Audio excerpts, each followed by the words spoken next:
అంటే నేను ఈ వర్డ్ మా డీజీపీ గారు సిపి గారు ముందు చెప్పాలి, అంటే చెప్పాలో కూడా నాకు తెలియదు. కానీ చట్టాన్ని కంట్రోల్ చేయాల్సింది పోలీసులే.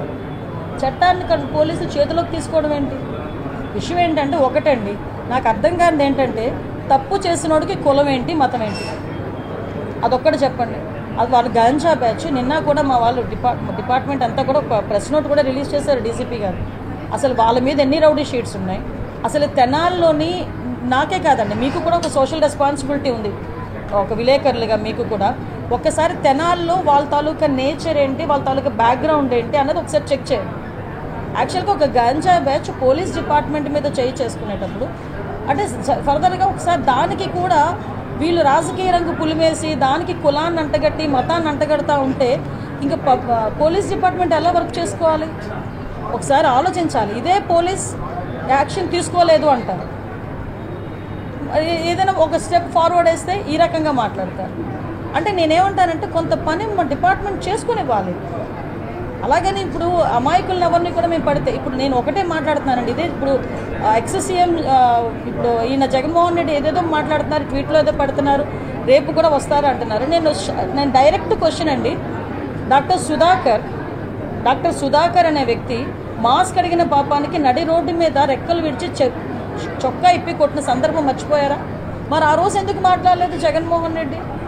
ఆ రోజైతే భావ స్వేచ్ఛా ప్రకటన, ఆ రోజైతే అదే చంద్రబాబు నాయుడు గారు అమరావతి చూడటానికి వెళ్తే బస్సు మీద రాళ్ళు ఇసురుతూ ఉంటే ఆ రోజు ఎందుకు రాళ్ళు ఇసిరారంటే భావ స్వేచ్ఛా ప్రకటన అని మాట్లాడారు. అదే పోలీస్ డీజీపీ ఆఫీస్కి పక్కనే ఉన్న మా సెంట్రల్ ఆఫీస్ మీద దాడి చేస్తే మా కార్యకర్తలకి బీపీ వచ్చింది అన్నారు. ఇవన్నీ ఎక్స్-సీఎం మాట్లాడిన మాటలే కదా. ఈరోజు ఇప్పుడు అదే వరప్రసాద్ అని, మన రాజమండ్రిలో వరప్రసాద్ అని ఇసుక మాఫియా గురించి మాట్లాడితే పోలీస్ స్టేషన్లో కూర్చొని శిరోముండనం చేస్తే మరి ఆ రోజు ఎందుకు మాట్లాడలేదు? దళిత నాయకుడు, ఆ రోజు దళితులు ఎందుకు శిరోముండనం చేశారు అని చెప్పి ఆ రోజు ఎందుకు మాట్లాడలేదు? ఆ రోజు ఎందుకు వరప్రసాద్ ఇంటికి వెళ్ళి పలకరించలే? ఆ రోజు ఎందుకు డాక్టర్ సుధాకర్ ఇంటికి వెళ్ళి పలకరించలే? ఆ రోజు ఎందుకు ప్రవీణ్ ఇంటికి వెళ్ళి పలకరించలే? అంటే పులివెందల నాగమ్మ అనే అమ్మాయిని చాలా బ్రూటల్గా హత్య చేస్తే మేము వెళ్తే మా మీద అట్రాసిటీ కేసులు పెట్టారే. మరి పులివెందల నియోజకవర్గంలో నాగమ్మ ఇంటికి ఎందుకు ఆ రోజు జగన్మోహన్ రెడ్డి వెళ్ళే? ఈరోజు రాజకీయ లబ్ధి గురించి కులాలని మతాలని రెచ్చగొట్టడానికి మాత్రమే ఈరోజు తప్పు చేసిన వాడి ఇంటికి, అదేవిధంగా గాంజాయి బ్యాచ్ వాళ్ళ ఇంటికి వెళ్తున్నాడంటే అతని బ్యాక్గ్రౌండ్ ఏంటో మనం కూడా ఆలోచించుకోవాలి, ప్రజలు కూడా ఆలోచించుకోవాలి. చట్ట ప్రకారం ఏం చేయాలన్నా పోలీసులకే చెల్లుతుంది. ఏ పోలీస్ అయినా చట్ట ప్రకారమే చేయాలి, చట్ట ప్రకారమే చేస్తారు, చట్ట ప్రకారమే చేస్తున్నారు. Okay, thank you. ఏంటండి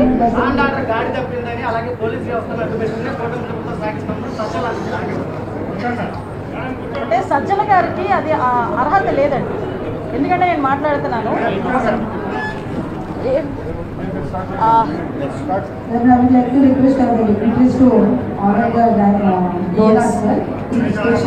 వన్ మినిట్ సజ్జల గారికి ఆ అర్హత లేదు.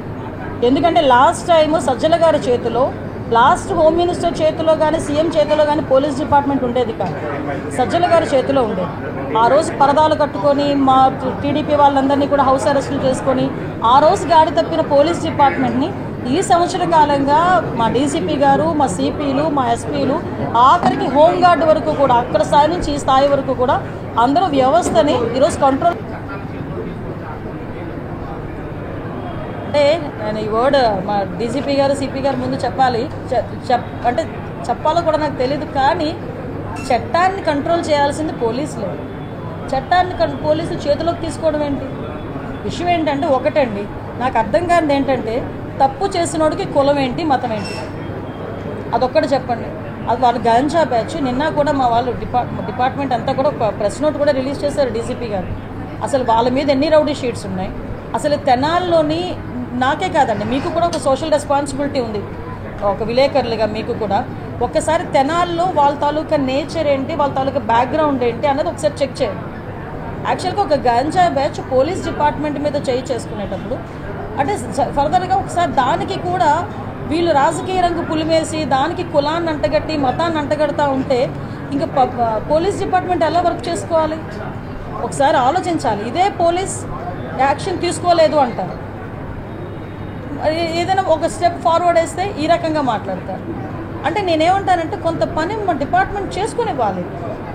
అలాగని ఇప్పుడు అమాయకులను ఎవరిని కూడా మేము పడితే ఇప్పుడు నేను ఒకటే మాట్లాడుతున్నానండి. ఇదే ఇప్పుడు ఎక్స్-సీఎం ఇప్పుడు ఈయన జగన్మోహన్ రెడ్డి ఏదేదో మాట్లాడుతున్నారు, ట్వీట్లో ఏదో పెడుతున్నారు, రేపు కూడా వస్తారు అంటున్నారు.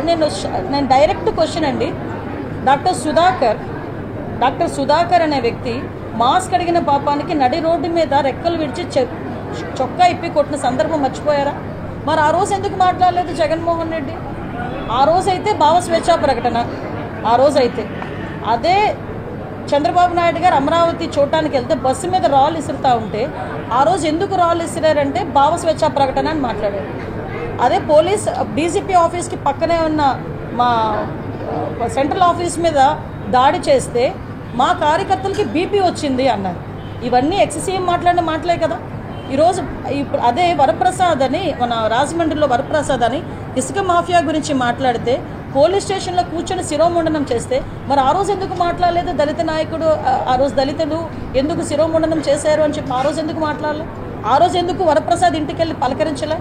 ఆ రోజు ఎందుకు డాక్టర్ సుధాకర్ ఇంటికి వెళ్ళి పలకరించలే? ఆ రోజు ఎందుకు ప్రవీణ్ ఇంటికి వెళ్ళి పలకరించలే? అంటే పులివెందల నాగమ్మ అనే అమ్మాయిని చాలా బ్రూటల్గా హత్య చేస్తే మేము వెళ్తే మా మీద అట్రాసిటీ కేసులు పెట్టారే. మరి పులివెందల నియోజకవర్గంలో నాగమ్మ ఇంటికి ఎందుకు ఆ రోజు జగన్మోహన్ రెడ్డి వెళ్ళే?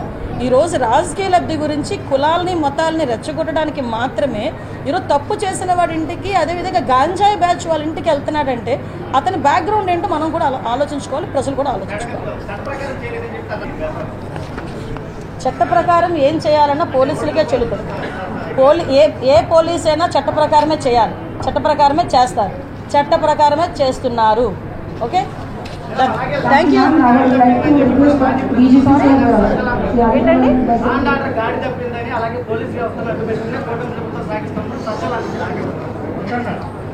అంటే సజ్జల గారికి అది అర్హత లేదండి.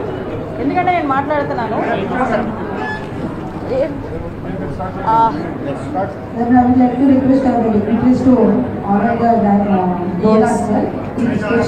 వన్ మినిట్ సజ్జల గారికి ఆ అర్హత లేదు.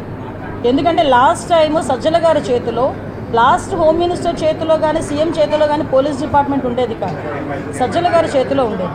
ఆ రోజు పరదాలు కట్టుకొని మా టీడీపీ వాళ్ళందరినీ కూడా హౌస్ అరెస్టులు చేసుకొని ఆ రోజు గాడి తప్పిన పోలీస్ డిపార్ట్మెంట్ని ఈ సంవత్సర కాలంగా మా డీసీపీ గారు, మా సిపిలు, మా ఎస్పీలు, ఆఖరికి హోంగార్డ్ వరకు కూడా అక్కడ స్థాయి నుంచి ఈ స్థాయి వరకు కూడా అందరూ వ్యవస్థని ఈరోజు కంట్రోల్లో తెచ్చుకొని లా అండ్ ఆర్డర్ సక్రమంగా చేసుకుంటున్నాం.